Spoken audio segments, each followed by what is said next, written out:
Assalomu alaykum. Mening ismim Nasiba, yoshim 70da. Menda grija bor edi, 10 yildan oshdi. Oyoqlarimda artroz 3-qiyin bo'lib, kunlari uxlolmasdim, qiynalardim. Mana shu Jamshid akani eshitib shu yoqqa kelib, shulardan juda yaxshi shifo topdim. Oyoqlarim bukilmasdi, tizzalarim. Hozir tizzalarim bemalol yoqdan bu yoqqa aylantirib ishlatishni iloji yaxshi. Yuqumam yaxshi bo'lib qoldi.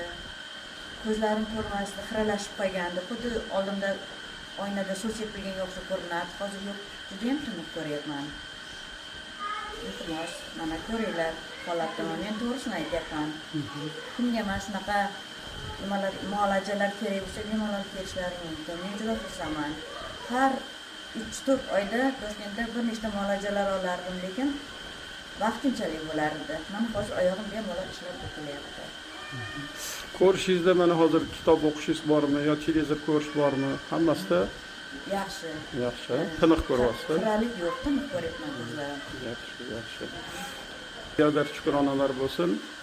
O'shanga mana qisqa payt ichida Alloh taolo o'zi shifo beraman desa hech gap emas ekan. Bu yog'iga ham shifoyi komil, shifoyi Alloh ato etgan bo'lsin. O'shanga mana o'sha ko'z ko'rishlikda Allohning ismi bor, Al-Basir, o'shani ko'p zikr qilish kerak.